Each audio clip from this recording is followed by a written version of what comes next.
대지들이 있을 때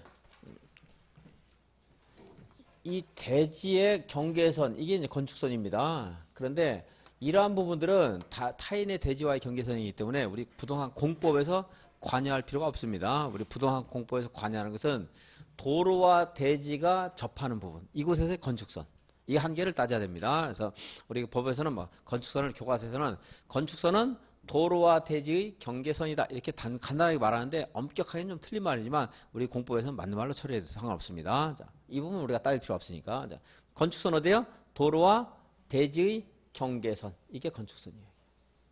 여기도 대지가 있으면 이게 건축선. 건축물을 건축할 수 있는 한계선, 이게 건축선이죠. 건축물은 이 밖으로 들어가면 안 되겠죠. 이건 뭐 법이 말하기 전에도 여러분들 뭐 상식적으로 다 아는 거예요. 건축물은 이 대지 안에서 지어져야 되기 때문에. 그래서 그런데 이 건축물은 이 도로와 대지의 경계선을 건축선을 하면서도 건축물이 이 건축선을 넘어서면 안 되는데 지표면 아래서는 건축선을 넘어설 수가 있어요. 도로 아래 부분도 건축물이 있을 수 있어요. 도로 아래 건축물이 있다 하더라도 교통에 방해가 되지 않죠. 그래서 지표만 아래 괜찮은데 지상 윗부분에서는 건축물을 건축할 때요. 이렇게 제가 뭐 건폐율 같은 거 생각 안 하겠습니다. 그럴 때 이 건축물이요. 건축선을 선만 넘지 않으면 되는 게 아니고 지표면 아래에서 넘어가는데 지상 부분에 모든 부분에서 넘어가면 안 돼요. 그렇죠? 그래서 이거를 건축선의 수직면을 넘어서는 아니 된다는 말이에요. 수직면. 건축물이 이렇게 기울어서 도로 부분도 침범하면 안 되겠죠? 그래서 건축물은 어떻게 하면 돼요? 건축선에 무엇을 넘으면 안 돼요? 건축선의 수직면 위로 이렇게 올라가서 다 넘어가면 안 돼요. 다만 건축물이 여기에 이제 높이가 4.5m, 4.5m 이하에서는 창문을 여닫을 때도 밖으로 나가면 안 돼요. 차량과 이렇게 충돌할 수 있기 때문에 4.5m를 넘는 부분에서는 창문을 일시 여닫는 것은 상관이 없어요. 우리는 이제 옆에가 이제 그 차량하는 도로가 아니기 때문에 상관없는데 만약에 이렇게 창문을 여들 때요 4.5m 이하에서 도로 부분을 침범하면 안 됩니다. 4.5m 초과하는 부분은 그때는 이제 창문을 여닫는 건 돼요. 이제 항상 돌출되어 있으면 안 되고요. 당연히 잠시 여닫는 것은 될 수가 있습니다. 이게 이제 건축선. 자, 그래서 다시 그려보겠습니다. 앞으로 대지.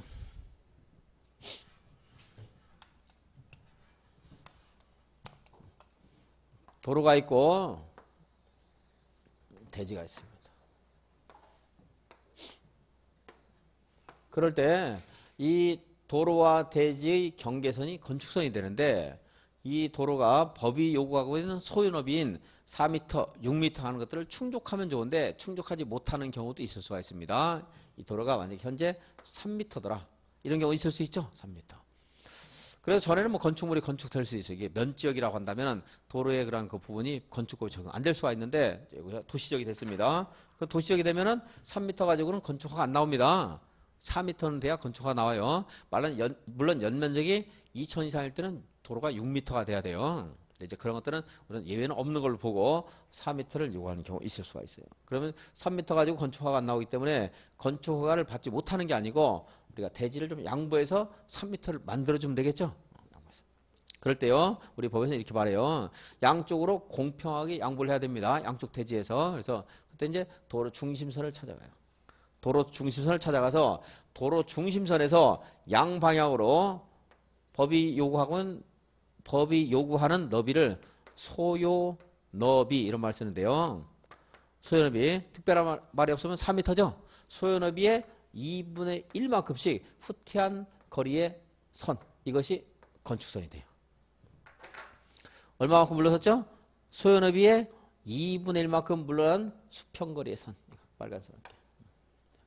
본래 하얀 선이 본래 건축선이었죠. 근데 이렇게 소요 너비 미달되는 도로에서는 어떤 선이 건축선이 돼요? 빨간 선이 건축선이 됩니다. 그래서 현재는 이것이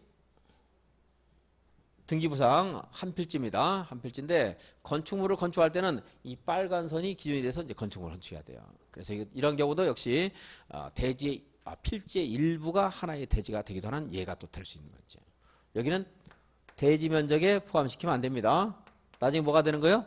도로가 되는 겁니다. 그냥 미달도로 이런 말을 표현하겠습니다. 미달도로 해서 건축선이 어떻게 됐죠? 후퇴를 했죠? 그리고 후퇴한 부분만큼의 면적은 대지 면적이 포함된다? 제외된다?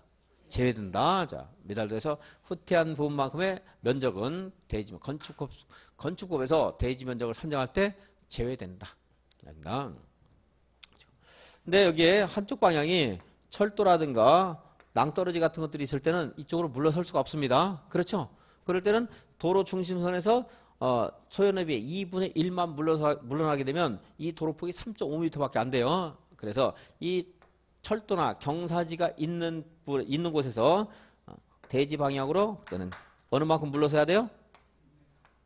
그냥 아니 여기서부터니까 반대편이니까 4m죠 4m 소요너비만큼 물러난 수평거리의 선이 건축선이 됩니다. 법이 말하고 있는 걸 알아야 돼요, 여러분들이. 그냥 1m 해가지고는 안 돼. 이 표현을 자꾸 익혀서 여러분들이 아셔야 돼요. 그래서 이때는 이제 계산을 하게 되면 0.5m가 아니고 1m는 맞아요. 1m. 응? 그러면 이렇게 되겠죠. 여기서부터는 이렇게 물러서야 돼요. 이 물러난 거리는 1m가 되겠죠. 여기서는 물러난 거리가 0.5m가 되고. 양방향으로 대지가 있을 때 도로 중심선에서 양방향으로 어느 만큼씩 물러서요? 소요너비의 2분의 1.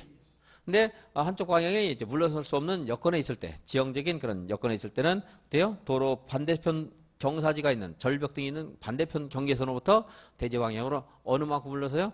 소요너비만큼 물러난 수평거리의 선. 이것이 건축선이 됩니다. 이렇게 물러난 만큼은 대지 면적에 포함시키면 안 됩니다. 자, 건축선 볼게요. 556페이지 건축선에 의해 도로와 접한 부분에 건축물을 건축할 수 있는 경계선, 건축선인데요. 그 밑에 건축선은 대지와 도로의 경계선으로 한다. 법정 건축선의 예외 미달도로. 양쪽으로 대지가 있을 때 소요너비에 못 미치는 너비의 도로인 경우에 중심선으로부터 소요너비의 2분의 1 수평거리의 2분의 1의 수평거리만큼 물러난 선을 건축선한다. 소요너비의 2분의 1. 이 말만 아시면 돼요. 뭐 수평거리는 건 틀린 말 안 나오니까 소요너비의 2분의 1. 물론 소요너비도 뭐 틀리게 안 나오니까 2분의 1만 기억을 잘 하셔도 되고 중심선 이런 것들은 좀 봐셔야 되겠죠. 중심선. 소요너비 미달되는 건축선에 또 하나 소요너비에 못 미치는 너비의 도로의 경우에 그 도로의 반대쪽에 경사지나 하천, 철도, 선로 부지 그 밖에 이와 유사한 것으로서 유사한 것이 있는 경우에는 경사지 등이 있는 쪽의 도로 경계선, 대지가 있는 곳이 아니고 반대편 경계선 말하는 거죠. 그 경계선에서 소요너비에 해당하는 수평거리의 선, 쭉 이어진 선을 새로운 건축선 하게 돼요. 그리고 도로 모퉁이의 가각전제. 너비 8m 미만인 도로의 모퉁이에 위치한 대지의 도로 모퉁이 부분의 건축선은 그 대지에 접한 도로 경계선의 교차점으로부터 도로 경계선을 따라 다음 표에 따른 거리를 각각 후퇴한 두 점을 연결하는 선으로 한다. 이거는 이 후퇴한 선이 도로 모퉁이 있죠? 모퉁이 도로에서 후퇴한 부분의 면적도 나중에 도로가 되기 때문에 대지 면적에 포함되지 않는다는 것만 알아두시면 되겠습니다. 설명을 드리겠는데요. 도로가 이렇게 됐습니다. 이거 이제 7m 가정하겠습니다. 여기는 90도 안 되죠? 90도 미만이죠? 90도 미만. 이렇게 90도 미만인 때와 이게 120도 미만인 때 두 개로 나뉩니다. 여기는 90도 이상이면서 120도 미만.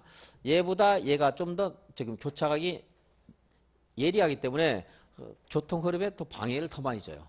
얘는 그래도 조금 방해가 덜하죠. 그래서 여기에서 이게 지금 현재 대지예요. 대지인데 본래 건축선은 도로와 대지가 만나는 경계선. 이게 건축선이죠. 이게 본래 건축선인데 이때 이걸로 하지 않고요. 이 건축선이 많은 이 교차점 끝에서부터 법이 정한 일정한 거리만큼 이렇게 후퇴를 시켜요. 그래서 그것이 만나는 두 점을 연결하는 선. 빨간색으로는 이렇게요. 이게 새로운 건축선이 된다. 이 부분은 대지 면적에 산정하면 돼야 안 돼요? 내가 포함시키면 안 돼요. 빼줘야 됩니다. 나중에 도로가 여기에 놓여져야 되기 때문에.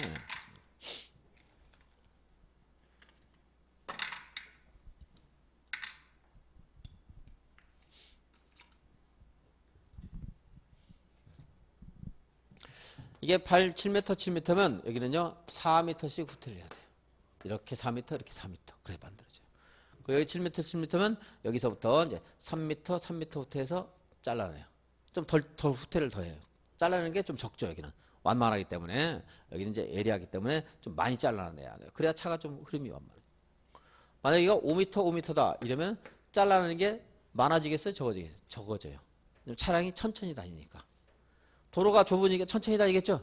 천천히 다니기 때문에 이때는 여기를 이제 3m씩만, 2m씩만 잘라내면 돼요. 2m씩. 그리고 여기는 2m만 또 잘라내고, 여기도 마찬가지로. 그리고 한쪽은 7m인데 한쪽은 5m다. 그러면 3m 후퇴하고, 여기는 2m 후퇴하고, 여러 가지가 있습니다. 뭐 정리를 하면은 뭐 못할 것도 없지만, 시험에 잘 안 물어보고요. 어려우니까 이렇게 2m부터 3m까지 숫자 뭐 몰라도 돼요. 뭐 써먹을 일이 거의 없을 거예요. 안다고 해서 써먹기도 어렵고요. 이 도로 모퉁이에서 일정한 거리만큼, 도로 모퉁이 이렇게 건축선이 교차점인 도로 모퉁이에서부터 일정한 거리만큼 후퇴한 두 점을 연결하는 선이 건축선이 되기도 한다는 거, 그 내용 정도만 짐작해 주시고, 그 도로는 4m 이상 8m 미만일 때만 이제 적용이 됩니다. 그리고 이제 다음 페이지에 지정 건축선이 있는데요. 지정 건축선은 시장 군수구청장이 여기다 설명드리고 그냥 볼게요. 같이 교재.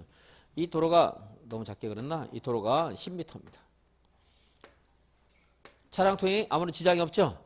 지장이 없는데 그것이 만약에 도시적이라고 한다면 대지가 이렇게 있을 때 여기에 아무런 제한을 안 하면요. 자, 도로와 대지 경계선이 건축선이죠? 건축선. 그러면 건축물을 건축할 때 어떤 사람, 이게 막 건폐율이 한 90 정도 된다고 치죠. 중심 상업적이라 뭐 이렇게 짓는 사람도 있고, 이렇게 짓는 사람도 있고, 또 이렇게 짓는 사람도 있고, 이것이 삐뚤삐뚤해서 보기 싫을 수가 있어요. 도시 외관이.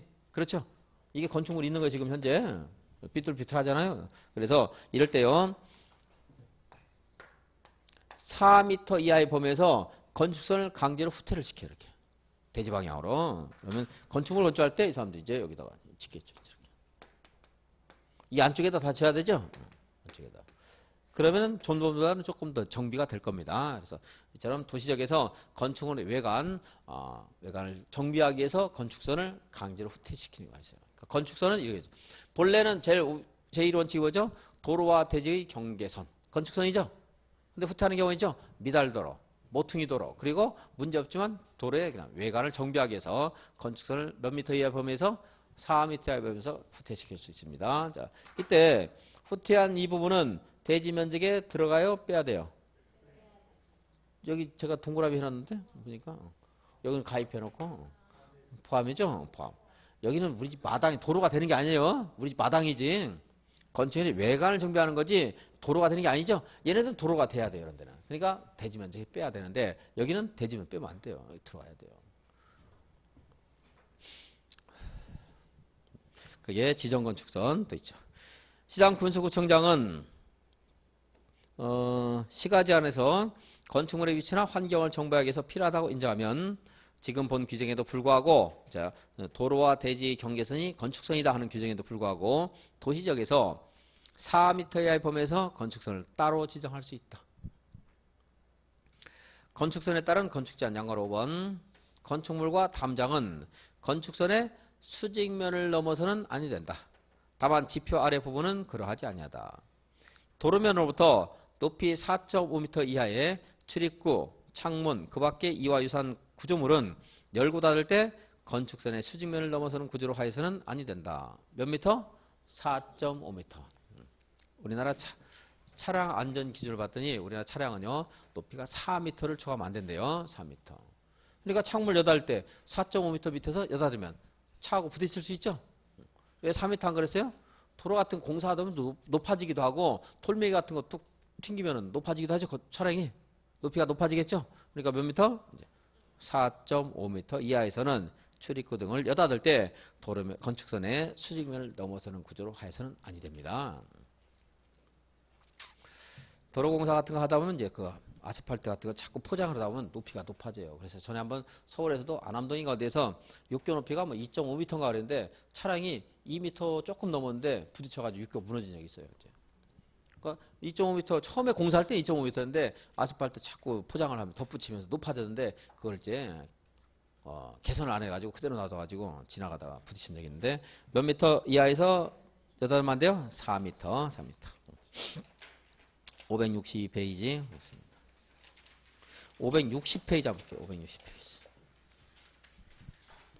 560페이지 용어 정의에 거기 뭐가 있어요? 다중이용 건축물. 그러니까 불특정 다수의 사람들이 이용하는 건축물로서 다음에 해당되는 건축물.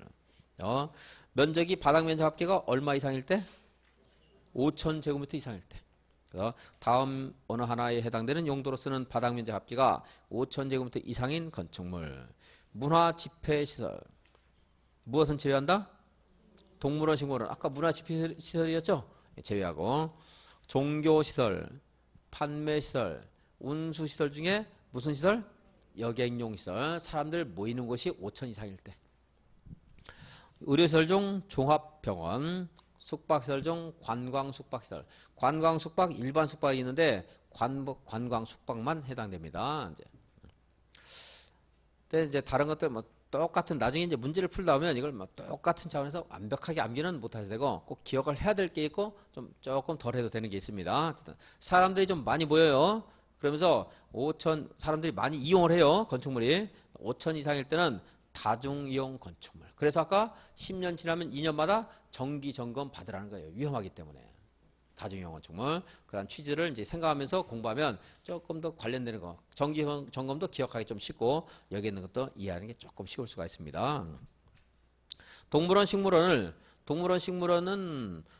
이 용도로 쓰는 바닥 면적 합계가 5,000 이상이다 하더라도 사람들이 이용하는 공간은 뭐 그렇게 많지 않고요. 동물들이 있는 부분이 또 5,000 이상일 수 있죠.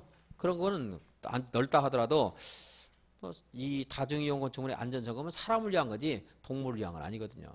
그래서 동물원, 식물원은 제외된다 이렇게 이제 생각하셔도 돼요. 물론 동물 중에는 우리보다 훨씬 비싼 것도 많이 있습니다. 그래도 다중이용 건축물 아니에요. 관광 숙박 시설만 해놓은 것은 뭐 저는 이해를 잘 못하겠습니다. 왜 그런지 관광 숙박, 관광 호텔 이런 것들인데 일반 숙박 시설도 규모가 크다면은 다중이용 건축물로 규제를 해야 되는 게 아닌가 싶은데요. 네, 우리나라 국내인들, 내국인은 좀 보호를 안 하고 외국인을 좀 보호하는 듯한 취지가 있는 것 같아서 기분이 좀 나쁜데 관광 숙박 시설만 다중이용 건축물이에요. 숙박시설. 그리고 16층 이상인 건축물은 몽땅 다중이용 건축물.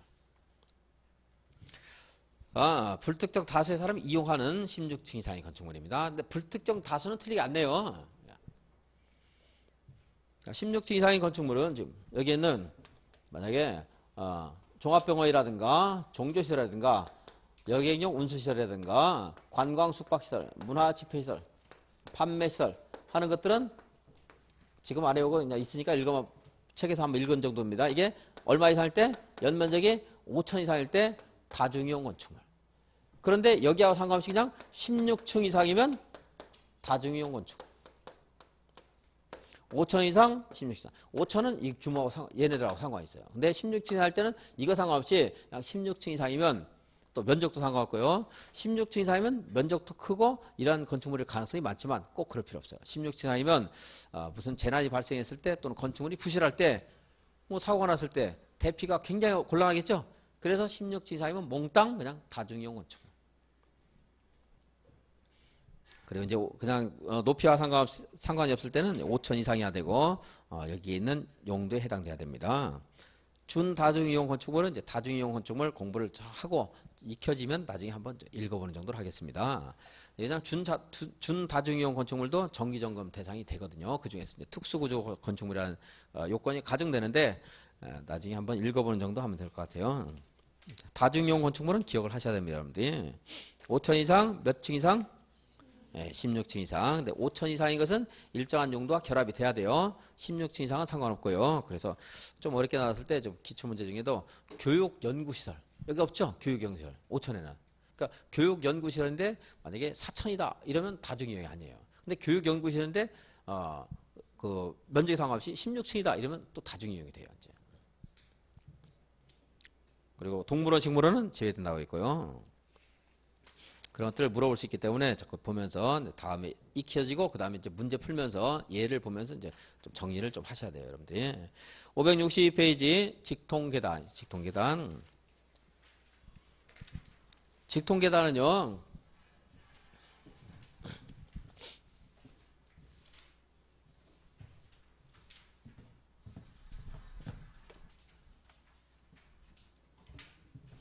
먼저 건축물의 피난층을 좀 알아야 됩니다. 피난층.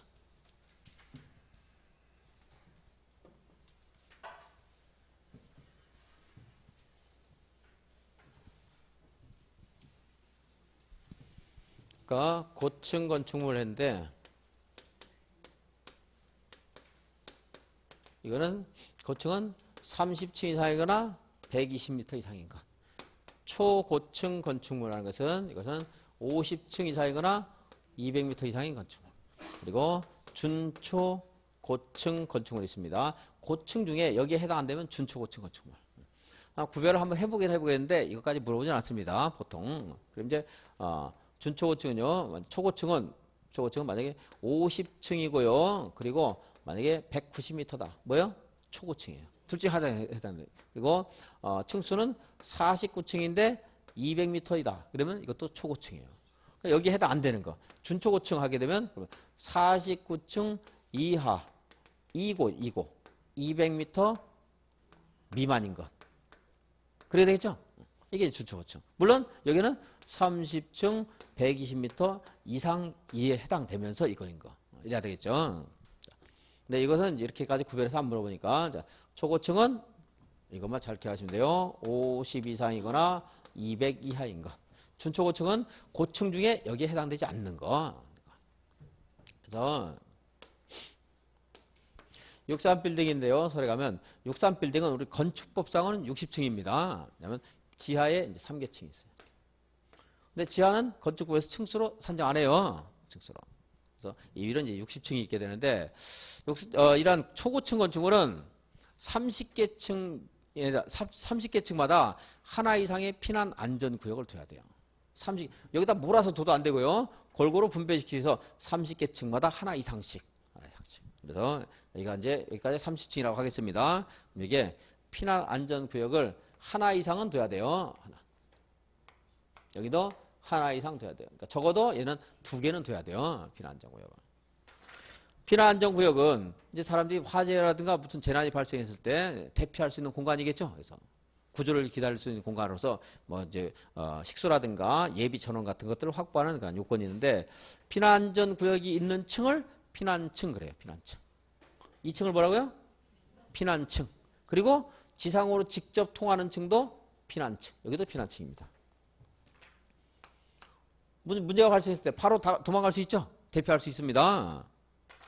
여기서도 일정한 그런 시간 동안 대피할 수 있어요. 그리고 피난층. 피난층이 아닌 층이 있겠죠, 그럼 이제.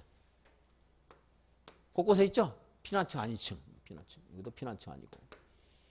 지상으로 뭐 직접 통하면 피난층이에요. 지상으로 직접 통하는 층은 1층만 있는 게 아니라 2층도 있을 수 있어요. 1층 전면으로 하고 2층 후면으로 또 대피하는 경우 있을 수도 있죠. 뭐 이렇게 경사진 곳에 있는 건축물. 네. 그건 우리가 신경 쓸 거 없고. 자, 이거 피난층. 그러니까 피난층이 아닌 층에서는 또 재난이 발생했을 때 어떻게 해야 돼요? 빨리 대피를 해야 되는데 여기 지상으로 이 지상으로 직접 통하는 층으로 대피할 수도 있고 아니면 지상으로 직접 통하는 계단을 둬도 돼요. 아니면 여기 1층으로 직접 통하는 계단을 두거나 또 급할 때는 어떻게 해요? 피난층 여기로 대피할 수 있는 직통계단이 있어도 되겠죠. 어딘가로 대피할 수 있으면 되죠.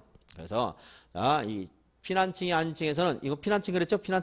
피난층으로 직접 통하거나 지상으로 직접 통하는 직통계단을 둬야 돼요. 직통계단을. 네, 피난층으로 직접 통한다. 몰라 돼요. 그냥 직통계단 정도 알 수 있겠죠. 이제 직통계단을 설치해서 대피할 수 있더라고요. 재난이 발생했을 때. 근데 이 직통계단이 건축물 63빌딩처럼 아주 커다란 건축물에 직통계단 어디 있는가도 찾느라고 도망다니다 우왕좌왕 안 되겠죠. 그 직통계단은요. 각 거실로부터 그러니까 거실 사람이 일상적인 업무를 보는 공간을 거실 그랬죠. 보일러실 이런 데는 거실 아니겠죠. 사람들이 일상적으로 거주하는 것들. 그런 곳으로부터 이 거리가 보행거리가 30m 이내가 돼야 돼요. 그러니까 제일 길어 얼마? 30m. 그래서 제일 긴 구석에서부터 재야 돼요. 그래서 30m 이내가 돼야 돼요.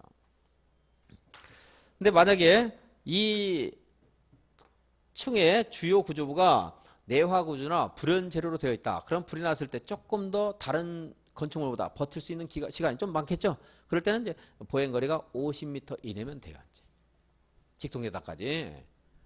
그리고 이것이 만약에 스프링클러가 설치되어 있는 자동화 설비 공장이다. 이럴 때는 이제 75m 보행거리가 되면 되고, 무인화 공장이다. 사람이 별로 없겠죠. 그럴 때는 100m까지 허용될 수 있어요.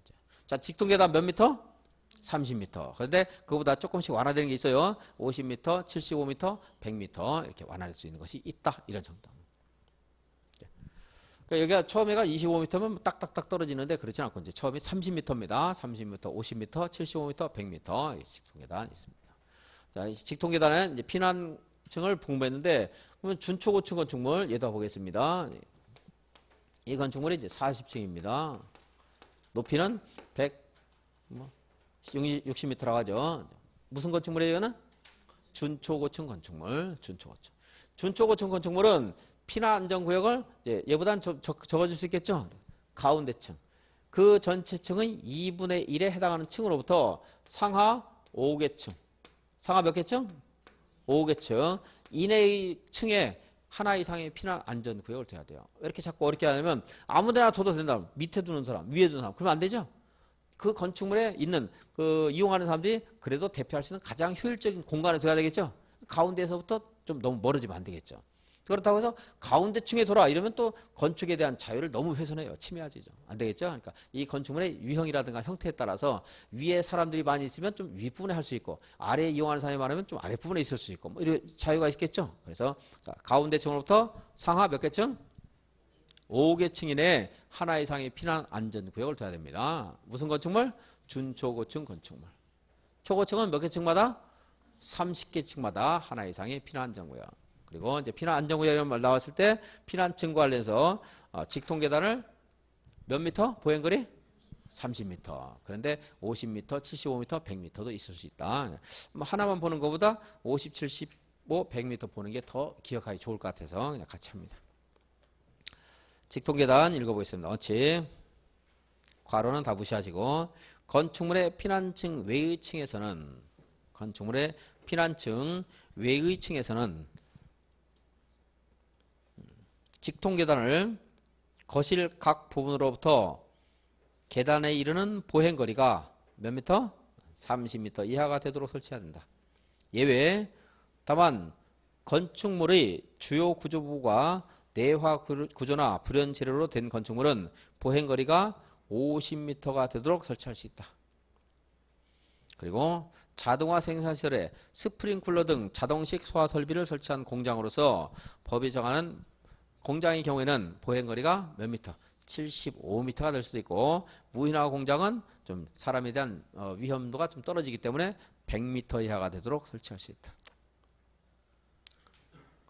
그러니까 스프링클러 정도 하나 보시면 돼요. 스프링클러가 있으면 공장에서 얼마? 75m. 사람이 별로 있지 않는 곳은 100m 될 수 있습니다. 다음에 초고층 건축물이 있네요. 초고층 건축물에는 피난층이나 지상으로 통하는 직통계단과 직접 연결되는 피난 안전구역을 지상층으로부터 최대 30개층마다 하나 이상. 준초고층 건축물은 피난층이나 지상으로 통한 직통계단과 직접 연결되는 피난 안전구역을 해당 건축물 전체 층수의 2분의 1에 해당되는 층으로부터 몇 개 층 이내? 5개 층 이내에 하나 이상 설치해야 됩니다. 그때 초고층은 층수가 50층 이상이거나 높이가 200m 이상인 것. 준초고층은 고층 중에서 초고층이 아닌 것. 575페이지. 방화지구 보겠습니다. 중간에 넘어가는 데서도 뭐 몇 개 정도 추가할 게 있는데 전체적인 구조와 관련된 게 아니기 때문에, 전체적인 흐름과 관련된 게 아니기 때문에 그냥 나중에 추가하겠고요. 막 기계적으로 암기할 수밖에 없는 것들이 좀 많습니다. 575페이지인데 방화지구는 우리가 언급도 하고 자꾸 말이 나오기 때문에 한번 보겠습니다. 국토계획법에 따른 방화지구 안에서는 건축물의 주요 구조부와 외벽을 내화 구조로 해야 된다. 내화 구조. 그런데 이 내화 구조로 해야 되는 원칙을 적용받지 않는 건축물이 있습니다. 아주 작은 건축물이거나 내화 구조로 하는 것이 너무나 비경제적인 건축물들, 불합리한 건축물이 있어요. 연면적 3층 미만인 30제곱미터 미만인 단층 부속 건축물. 30 단층 정도 나중에 그냥 보고 넘어가면 될 것 같아요. 30 미만이고 단층 부속 건축물. 외벽이나 처마면이 내화 구조거나 불연 재료로 된 것 하는 것들은 맞는 말로 분명히 나올 거예요. 그걸 틀리게는 안 내니까 틀리게 내더라도 우리가 대비할 수가 없습니다. 그런까지 아주 작은 건축물은 내화 구조 아닐 수도 있다. 주요 구조부나 외벽이. 그리고 도매시장 용도로 쓰는 건축물로서 주요 구조부가 내화 구조는 아니지만 무엇으로 되어 있을 때? 불연 재료가 되어 있을 때. 불연 재료. 도매시장 용도로 쓰는 건축물로 주요 구조부가 내화 구조까지는 안 되지만 불연 재료이면은 도매시장 용도로 쓰는 건축물은 대체적으로 1층 아니면 2층일 거예요. 아주 고층 없어요. 그런데 그걸 내화 구조로 하다 보면 이런 도매시장 같은 거는 방화지가 좀 많을 수 있는데 내화 구조를 요구하게 되면 이 벽두개가 너무 두꺼워서 그 건축물의 경제성이 너무 떨어져요. 돈이 너무 많이 들어가거든요. 그래서 이때는 무엇이면 돼요? 그냥 불연 재료이기만 하면 된다는 거예요. 근데 그 옆에 뒤에 있는 단서는 맞는 말 나올 거예요. 그러니까 단층이고 30 미만인 것과 도매시장 용도로 쓰는 것들은 엄격한 방화지구의 건축물의 요건이 적용되지 않을 수 있다. 이렇게. 그리고 이제 그 밑에 내화 구조는 아니지만 간판이나 광고탑 같은 것들은 이건 이제 건축물 아니죠. 공작물이죠. 이제 공작물은 이제 주요 구조부 안 그러고 주요부 그래요. 그래서 주요부를 불연 재료로 해야 되는 경우가 있어요. 간판이나 광고탑이 높이 3m 이상이 설치될 때, 3m 이상이 설치될 때 그때는 돼요. 공작물의 주요부를 불연 재료로 해야 된다. 읽어보겠습니다. 방화지구 안에서 공작물로서 간판이나 광고탑, 그 밖에 대통령령이 정하는 공작물 중 건축물의 지붕 위에 설치하는 공작물이나 또는 지붕 위에 있는 것도 멀리 날아갈 수 있죠. 또 지붕 위에 없다 하더라도 높이 몇 미터? 3m 이상의 공작물은 주요부를 불연 재료로 해야 된다. 시험에서는 뭐 간판 같은 거 3m 이런 말이 나올 수 있습니다. 간판 3m 그러면 어떻게 해야 돼요? 불연 재료. 높이 있기 때문에 불 붙으면 다른 곳에 많이 또 확산될 수 있죠. 그래서 얘네들은 불연 재료, 불이 안 타는 것. 건축물은 이제 불연 재료보다 더 단단한 이제 내화 구조를 해야 되는데 이런 공작물은 불연 재료이기만 하면 돼요. 불이 안 타니까. 근데 방화지가 적용 안 되는 것이 단층 건축물과 작은 단층 건축물과 무슨 시장? 도매시장. 그렇게 생각하시면 될 것 같고요. 그래서 580페이지 건축물이 있는 대지가 둘 이상의 지역, 지구에 걸치는 경우입니다. 그래서 특별한 단서가 없을 때는 건축물이 있는 대지가 둘 이상의 지역 등에 걸칠 때는 넓은 땅이 우선돼. 넓은 땅. 과반이 속하는 그런 대지, 과반의 대지가 속하는 용도 지역에 따라서 건축물이 규제되면 됩니다. 과반이 속하는 그런 용도 지역. 건축법 규정을 말하는 거고요. 국토계획법에도 또 다른 내용이 있었죠. 근데 그 국토계획법과 건축법을 나눠서 여러분들 구별해서 공부할 필요가 없이 국토계획법에서 공부한 것을 그대로 여기다 써먹으면 돼요. 접목시키면. 내용들이 좀 다릅니다. 미묘하게. 국토계획법은 국토계획법 관계법규에 대한 규정이고 여기는 건축관계법규에 대한 규정이에요. 그렇기 때문에 같은 내용은 아니지만 어쨌든 넓은 땅이 우선하겠죠. 넓은 땅 우선. 그런데 그것만 먼저 읽어보겠습니다. 동그라미 1번. 대지가 이 법에 따른 지역, 지구, 구역에 걸치는 경우에 대통령이 정하는 바에 따라 건축물과 대지 전부에 대해서 대지 과반이 속하는 지역, 지구, 구역의 건축물 및 대지에 관한 건축법 규정을 적용한다. 그래서 뭐 조경이라든가 하는 문제가 있을 때 넓은 지역이 속하는 곳에 따라서 규제를 받게 된다는 겁니다. 그러니까 조경할 때 자연환경 보전 지역에 걸칠 때는 조경 안 했고 주거지역에 걸치면 조경해야 되죠. 근데 둘에 걸쳐 있더라. 그러면 주거지역에 많이 걸쳐 있으면 조경을 해야 되고 자연환경이 많이 걸쳐 있으면 조경 안 해도 되고 그 말이에요. 이제. 그런데 넓은 땅 우선이 아니고요. 양관의 2번. 하나의 건축물이 방화지구와 그 밖의 구역에 걸치는 경우에는 전부에 대해서 방화지구의 건축법 규정을 적용한다. 방화지구, 방화지구인 부분이 10%고 방화지구 아닌 부분이 90%예요. 근데 건축물이 방화지구에 걸쳐 있으면 넓은 땅은 방화지구 아닌 곳이죠. 하지만 건축물 전부가 주요 구조부를 내화구조 그리고 불연재료 내화구 주요 구조부와 외벽을 내화구조로 해야 된다는 그런 엄격한 요건을 적용받는다는 거예요.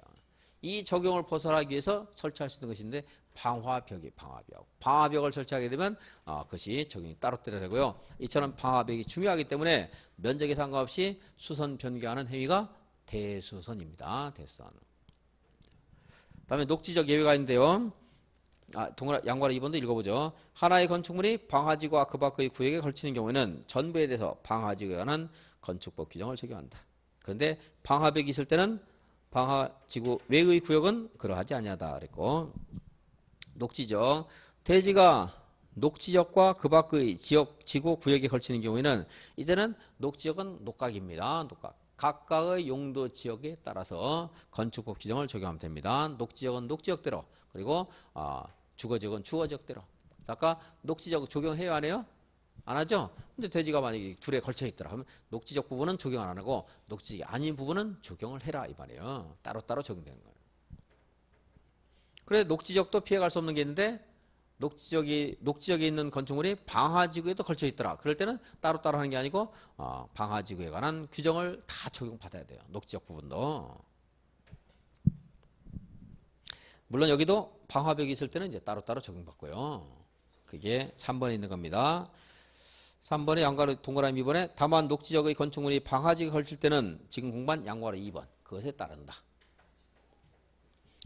여기서 봤는데요. 이제 그래서 방화지구의 주요 구조부를 내화 구조로 해야 된다 하는 것을 이제 한번 공부를 한 거고요. 써먹기 위해서 시험에 나올 수도 있고 직접. 그걸 알고 나면 이 말이 이제 무슨 말인가 음미하는데 조금 도움이 될 수 있죠. 여기 있는 것보다 국토계획부에 있는 거 가지고 공부를 하셔야 돼요. 좀 더 복잡하지만 그거 가지고 하시면 돼요. 거기서. 그러면 그 공부한 걸 가지고 나중에 문제 나왔을 때 여기서 혹시 나오면 응용하시면 됩니다. 내용은 똑같지는 않아요. 분명히. 근데 여러분들 혼자 공부하면서 같은 점 다른 점 절대 구별해서 공부할 필요 없습니다. 너무 어렵기 때문에 정리 안 돼요. 다음 페이지에 건폐율 보겠습니다. 81. 건폐율은 대지 면적에 대한 건축 면적의 비율. 용적률은 뭐예요? 대지 면적에 대한 무슨 면적의 비율? 예, 연면적의 비율.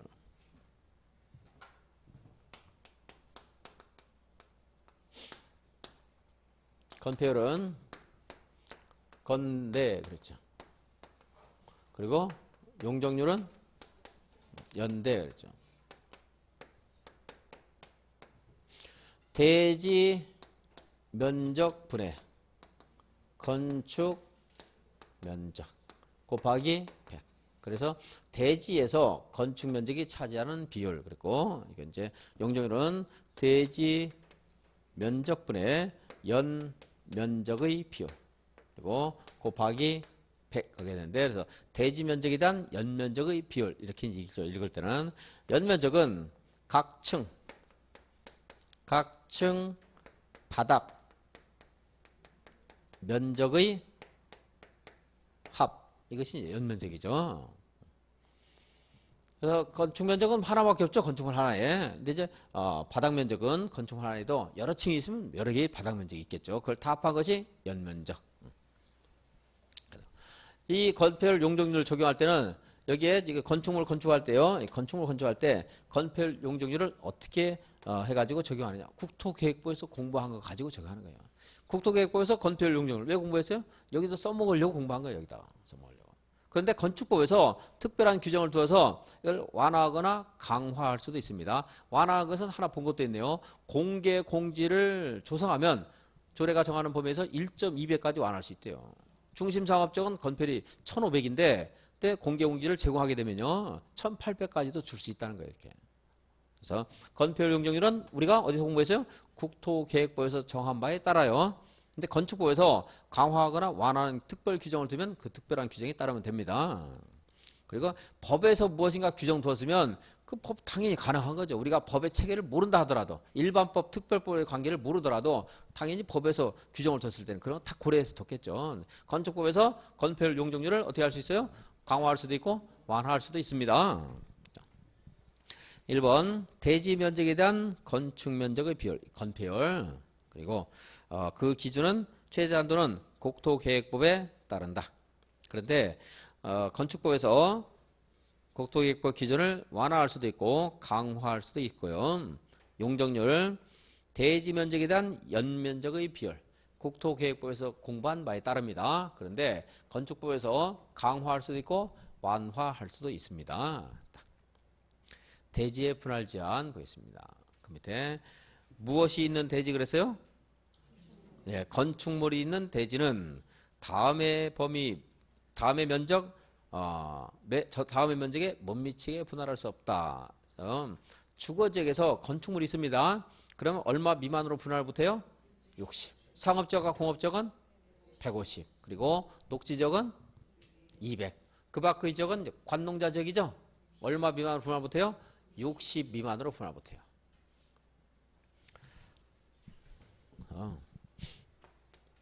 이거는 건축물이 있는 대지를 말하는 거죠? 건축물 있는 대지.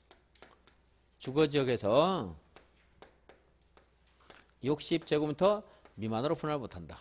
이게 만약에 대지 면적이 100이다 이러면 반으로 이렇게 나눠서 50 분할 못한다는 거죠. 근데 만약에 건축물이 없는 대지다 그러면 건축물이 없는 대지를 똑같이 50 이건 나눌 수 있는 거예요. 건축물이 있는 대지는 못 나누죠. 하지만 이렇게 하려면 이제 국토계획법상 토지 분할 허가를 받아라 이겁니다. 다음 585페이지 건축물의 높이 보겠습니다. 건축물 높이 제한 585페이지 높이 보고 10분 쉬겠습니다. 건축물 끝났어요? 높이 보고 일주일 쉬겠습니다. 건축물의 높이 제한 거기 이제 세 가지가 있는데요. 건축물의 높이 제한은 가로 구역별 높이 제한이 있고요. 그리고 일조 확보를 위한 높이 제한, 일조권이죠. 그리고 이제 채광 확보를 위한 높이 제한인데 가로 구역 높이 제한은요. 이렇게 도로, 가로 발음 가로 도로. 이 도로 둘러싸이는 일단의 구역들이 있죠. 이러한 구역별로 건축물의 높이를 제한할 수 있어요. 여기가 양산천이 있고요. 양산천이 이제 조망권에서 볼 막 받기 시작했어요. 각광받기 시작했어요. 아파트 지으면서 너무 높게 지면 다른 사람들은 양산천을 관망을 못하죠. 그래서 너희들은 20m까지만 지어라. 너희들은 40m까지 지어라. 너희는 60m까지 지어라. 이렇게 해가지고 가로구역별로 건축물의 높이를 획일적으로 제한하는 거예요. 이것이 가로구역별 높이 제한. 허가권자가 하여 시장 군수 구청장이 제한할 수 있습니다. 근데 이것이 양산에서는 뭐 상관이 없는데 이게 부산이다 이러면요. 사상구에서 낙동강을 위해서 낙동강의 그 조망권을 위해서 여기서 높이를 너무나 제한을 해버리면 제한하는 게 아니고 너무 높이 가로구역별 높이를 허용하게 되면 그 뒤에 있는 다른 구에서는 이것이 다 침탈당할 수 있죠. 그래서 그럴 때는 특별시 광역시에서 조례로서 가로구역별 높이를 따로 정할 수도 있어요. 아까 21층짜리 백화점을 짓는다 사상구에서. 그럴 때 누가 허가를 했죠? 광역시장이 했죠. 특별시장 광역시장이. 마찬가지로 이처럼 특별시 광역시에서는 가로구역별 높이가 인접한 다른 구에 미치는 영향 정도가 시군과 현저하게 차이 있습니다. 그렇죠? 경상남도하고 부산하고 비교할 때 자치단체의 가로구역별 높이 제한을 기초자치단체장에게 맡기는 정도에 있어서 다른 그 자치단체에 미치는 영향이 달라요. 그래서 특별시 광역시에서는 이 가로구역별 높이를 물론 구청장이 제한을 해요. 제한한 것이 부당하면 시조례로 그것을 다시 규제할 수가 있어요. 특별시 광역시조례로. 근데 양산에서는 양산시장이 이렇게 가로구역별 높이를 제한하면 도조례로 규제 못해요. 여기서 양산천변에 높은 건축물을 건축한다고 해서 김해 시민들이 뭐 불만 있을 가능성도 거의 없죠. 지리적으로. 그래서 특별시 광역시 조례로 따라할 수 있고 또 하나 이 가로구역별 높이 제한을 시장 군수 구청장이 하는 건데 같은 가로구역에서도 건축물의 용도에 따라서 높이를 달리 할 수도 있어요. 단독주택은 10m 이하, 공동주택은 30m 이하 이렇게 이제 따로 할 수 있습니다. 그 정도 두 가지. 본래는 누가 하는 거예요? 가로구역별 높이 제한을 시장 예, 군수 구청장. 즉 건축 허가권자가 하는 겁니다. 이 사람들이 하는 건데 특별시 광역시에서는 특별시 광역시 조례로 따로 할 수 있다는 거 하나. 그리고 가로 구역별로도 달리 정할 수 있다는 거 하나. 이렇게 이제 정의하시면 되고. 자, 1조권 1조 확보를 위한 건축물의 높이 제한. 그래서 대지가 이렇게 있는 걸로 보겠습니다. 가정하겠습니다. 이쪽 북쪽 방향이고 여기는 남쪽 방향입니다. 건축물은 이게 건축선이죠, 아까. 이 건축선인데 이걸 벗어나지 않으면 되는 건데요. 근데 그렇다고 해서 내가 마음대로요. 이곳에 이제 북쪽에 딱 붙여서 짓게 되면 북쪽에 있는 사람은 해를 직접 쬐는 것이 방해될 수 있어요. 해를 직접 쬐 수 있는 것이 1조권. 그러나 햇빛을 통해서 어둡지 않도록 할 수 있는 권한을 어둡지 않도록 하는 권한이 보장되는 것이 채광권입니다. 그러니까 이건 해를 직접 봐야 돼요. 우리가 지금 해를 직접 못 봐도 채광은 되고 있죠. 그 채광과 1조는 차이가 있는 겁니다. 약간. 그래서 우리 여기 남쪽 대지에 있는 대지 소유자가 북쪽 대지 경계선에 바짝 붙여서 건축물을 짓게 되면 글을 질 수 있죠. 그럼 1조권 침해될 수 있기 때문에 이웃에 대한 배려로요. 북쪽 방향으로부터 일정한 거리만큼 띄워서 건축물을 건축해야 돼요. 근데 그것이 거리와 높이가 연동되기 때문에 우리는 높이 제한 이런 말을 쓰고 있어요. 거리 제한하는 말이 사실은 더 쉬운 건데 맞는 것 같은데. 그럼 예를요. 옆으로 한번 보겠습니다. 이렇게. 이쪽이 남쪽이고 이쪽이 북쪽입니다. 그럼 대지가 이렇게 있을 때 여기 북에다 딱 붙여서 짓지 말라는 거죠. 건축물을 건축할 때는 이렇게 띄워서 일정한 거리만큼 띄워 1.5m 이상 띄워야 돼요. 근데 이 건축물의 높이가 혹시 9m를 초과하게 되면 9m를 초과하는 부분에서는 북쪽 방향으로 높이의 2분의 1 이상을 띄워야 돼요. 높이 2분의 1 이상. 이제 9m가 딱 되는, 이렇게 좀 크게 해야 되겠네. 9m가 딱 되는 순간부터 어때? 4.5m를 띄워야 돼요. 대지를 수직면 올려볼까요? 이렇게. 그럼 여기서 여기까지 얼마? 4.5m가 돼야 돼요. 그래서 올라가면서 계속 멀어져야 돼요. 그래야 되겠죠? 높이에 9m 부분부터는 높이에 2분의 1 이상 띄우라고 했으니까. 올라가면서 계속 멀어져야 돼요. 계속. 그죠? 경사진 건축물 같은 것들이 그것에 의해서 만들어진 것이 있어요. 그래서 그냥 단순히 미관 때문에 이렇게 디자인 때문에 이렇게 만든 건축물이 있는데 전에는 이거 말고도 이제 가로 구역별 건축물 높이라는 그러니까 그 도로와 관련해서 건축물의 높이가 있었고 도로에 그 건축물이 대지가 있는 도로의 반대편 경계선으로부터 일정한 거리만큼 높이가 자꾸 멀어져야 되는 게 있었어요. 그래서 이렇게 되는 건축물이 있었는데 지금 그 규정은 없어졌습니다. 그래서 이렇게 몇 미터까지요? 9m까지는 1.5m. 9m 넘어가면 높이에 4.5m. 이 숫자는 여러분들이 엄격하게 기억 못 하셔서 좋습니다. 이거는 이제 같이 공부하면서 들어가지고 뭐 혹시 나와서 기억나면 찾는 거고 나올 가능성이 많지 않습니다. 무슨 방향으로 건축물을 띄워서 건축하라고요? 정북 방향, 북쪽 방향, 정북 방향으로, 남쪽 방향. 그런데 이 정북 방향으로의 그런 건축물의 높이 제한이요. 정남 방향으로 적용될 수도 있습니다. 어떻게 하면 되느냐? 여기에 지금 북쪽에 붙여서 지면 이 사람이 그늘지기 때문에 이렇게 북쪽에 붙이지 말고 띄우라고 했죠? 그렇죠? 그래서 그런데 만약에 똑같이 합의하에 북쪽에다가 다 붙여지면요. 똑같은 아까 북쪽을 띄우는 거나 남쪽을 띄우나 같은 효과가 발생할 수 있죠? 이웃의 거리, 이 건축물 사이의 거리만 띄워주면 되기 때문에 그럴 때는 이제 이렇게 할 수 있어요. 그러니까 이웃 대지 소유자와 합의를 한다든가 아니면 여기에서 도시개발 사업이나 정비 사업으로 건축 행위가 획일적으로 이루어질 때 이럴 때는 북쪽을 띄우지 않고 남쪽을 띄우더라도 문제가 없어요. 그러겠죠? 자, 지금까지 공부한 것보다 더 중요한 거요. 일조권 확보를 위한 이란 높이 제한은 여기에서만 적용됩니다. 전용 주거지역과 일반 주거지역. 어디서만 적용돼요? 전용 주거지역, 일반 주거지역. 다른 곳에서는 공업지역 같은 데서는 주택이 아니기 때문에 그 필요성이 좀 덜할 거고요. 우리 일상적으로 생활하는 공간에서 적용돼요. 준주거지역, 준공업지역은 주택이 있는 것이지만 거기는 또 상업적인 성격이 가미되기 때문에 이걸 엄격하게 요구하다면 또 토지의 경제성이 떨어집니다. 활용가치가 떨어지죠. 그래서 어디만 적용돼요? 전용 주거지역과 일반 주거지역에서만 적용된다는 거.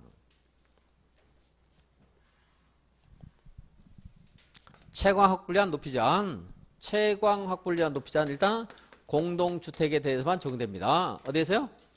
공동주택. 아파트 같은 거 공동주택에서만 적용되는데 채광 확보를 대한 높이 제한은요. 이렇게 아파트를 짓습니다. 근데 채광창이라는 게 채광창. 아주 작은 것들 안 되고요. 채광창. 그 햇빛이 들어올 수 있도록 하는 창, 채광창이 있는 여기가 채광창이 많이 있다면은 채광창이 있는 그런 부분으로부터 이웃 대지 간의 거리 있죠? 여기는 이웃 대지죠. 이쪽에 남의 땅이죠? 남의 땅, 아파트 단지 밖에 남의 땅, 이 대지 간의 거리. 이 거리에 이 건축물이 2분의 1 이내가 되도록 해야 돼요. 이 거리가 만약에 10m다. 이러면 이 아파트, 이 건축물은 몇 미터 이내가 돼야 돼요? 이 거리에, 죄송합니다. 이 거리의 2배 이상. 그러니까 이 높이의 2분의 1 이상을 띄워야 돼요. 높이의 2분의 1 이상을 띄워라. 역으로 너무 어렵기 때문에 제가 말 바꿨어요. 높이의 2분의 1 이상 띄워라. 거리에 얼마 이내가 돼야 돼요? 높이는. 2배 이내. 그러니까 이것은 높이는 20m 이내가 돼야 돼요. 그러니까 만약에 얘가 20m면 이 거리는 10m 이상이 되라 이 말이에요. 2배 이상. 그러니까 얘가 10m면 이거는 20m까지. 그리고 또 아파트끼리 서로 맞아볼 측벽. 여기는 이제 채광창 없고요. 측벽과 측벽을 맞아볼 때는 4m 이상 띄워야 돼요. 또. 그리고 이렇게 측벽과 채광창이 있을 때는 또 8m 이상 띄워야 되고. 채광창과 채광창을 마주보는 이런 곳에서는 또 여기가 똑같아요. 이제 이 거리의 2배 이내가 돼요. 높이가 이렇게 제한이 있는데 뭐 시험에서 물어볼 가능성이 많지도 않은데 너무 어렵기 때문에 그냥 저기는 공동주택에 적용되는 것과 하나 여기는 적용이 안 되는 용도 지역이 있어요. 채광 확보한 높이 제한 이것은 적용 안 되는 것이 중심 상업지역과 일반 상업지역은 이건 적용이 안 됩니다. 적용 안 된다. 중심 상업지역과 일반 상업지역에 아파트가 됩니까 안 됩니까? 됩니다. 되는데 채광 확보를 위한 높이 제한이 적용 안 되는 거죠. 아파트 건축할 수 있어요. 중심 상업, 일반 상업에. 근린 상업에도 되고 유통 상업에는 안 돼요. 유통 상업에는. 근데 그 중에서 어디요? 중심 상업, 일반 상업에 아파트 지을 때는 채광 확보를 위한 높이 제한이 적용 안 된다는 거예요. 그 적용시키면 중심 상업, 일반 상업에 아파트를 사람들이 안 져요. 용적률 다 써먹지도 못하기 때문에. 근데 아파트를 중심 상업, 일반 상업에 가능하도록 하기 위해서 아파트를 나중에 허용했는데 시간이 없어서 말씀 못 드리지만 시간 되면 한번 말씀드리겠는데요.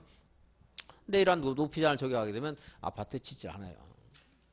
도심 공도 현상을 면할 수가 없어요. 그래서 여기는 혜택을 준 겁니다. 자, 지금까지 말씀드린 거 확인하고 마치겠습니다. 585페이지. 자, 허가권자는 가로 구역을 단위로 585페이지에 대통령이 정하는 기준과 절차에 따라 건축물의 높이를 지정하여 공고할 수 있다. 동그라미 4번. 허가권자는 같은 구역에 있는 건축물의 용도 형태에 따라 같은 가로구에서 건축물의 용도에 따라 건축물의 높이를 달리 정할 수도 있다. 동그라미 6번. 특별시장, 광역시장은 도시의 관리를 위해서 필요할 때는 가로구역별 건축물의 높이를 조례로 정할 수 있다. 특별시, 광역시만 그래요. 다음 페이지 2번. 1조 확보를 위한 건축물의 높이 제한 정북 방향 원칙. 근데 아까 획일적으로 똑같이 거리를 합의해서 할 때는 남쪽 방향으로 거리를 둘 수 있다고 했죠. 높이 제한할 수 있습니다. 근데 제일 중요한 것은 어디에서만 적용된다고요? 전용 주거지역과 일반 주거지역에서 건축하는 건축물의 높이는 1조 확보를 해서 정북 방향의 인접 대지 경계선으로부터 거리에 따라 대통령령이 정하는 높이 이하로 해야 된다. 그러니까 1.5m까지 뛰었을 때는 9m까지 건축할 수 있고, 그리고 이제 높이의 2분의 1, 9m를 초과하는 부분에서는 높이 2분의 1 거리를 떼야 돼요. 높이 제한했지만 아무리 읽어도 이것은 거리 제한이라고 말을 해야 돼요. 사실은. 근데 말이 안 돼요. 높이 제한이라 가지고. 근데 어쨌든 높이와 거리가 관련성이 있으니까 우리 높이 제한으로 생각하시고, 높이 제한. 높이를 제한하는 것도 분명히 그 취지의 일부니까. 그래서 그 밑에 동그라미 1번. 전주 1주에서는 건축물을 건축하는 경우에 건축물의 각 부분을 정북 방향으로의 인접 대지 경계선으로부터 1.5m 이상 떼야 됩니다. 9m를 초과할 때는 높이의 2분의 1 이상 떼야 됩니다. 높이 제한해놓고 그 밑에 이제 바는 것도 거리를 떼야 된다. 그러니까 거리 제한으로 되어 있어요. 말도 자체도. 무슨 지역? 전용 주거지역, 일반 주거지역. 다음 페이지 동그라미 3번. 다음에 해당하는 공동주택은 공동주택은 채광 확보를 위해서 일정한 높이 이하로 해야 된다. 일정한 높이야. 인접대지 경계선의 방향으로 채광창을 두는 경우, 그럼 인접대지 경계선과의 거리에 2분의 1 이하로 높이를 해야 돼요. 채광창이 있을 때. 채광창 없을 때는 상관없고요. 또 하나의 대지에 2동 이상을 건축할 때, 그럼 그 동 간의 인동, 가까운 동을 인동 그런 말 쓰게 돼요. 인동 간에도 그런 또 거리와 거리에 따른 높이 제한이 있습니다. 채광창끼리 마주보고 있다 그러면 그것도 역시 거리의 2분의 1 이하로 높이를 다 되고, 측벽끼리 마주본다, 측벽과 채광창이 마주본다 이럴 때 각각 법이 정하는 거리 이상을 높이 이하로 건축해야 돼요. 근데 다른 말들 복잡하니까 모르더라도 어디에서는 적용 안 된다고요? 중심상업적과 일반상업적 순서를 그냥 바꿔버리십시오. 우리가 공부할 때는 중일 통큰 하니까 중심 일반 중일 제외된다. 중심. 오늘은 여기까지 하고 다음 시간에 건축법 남은 것과 주택법을 다음 시간에 이제 공부하도록 하겠습니다. 수고하셨습니다.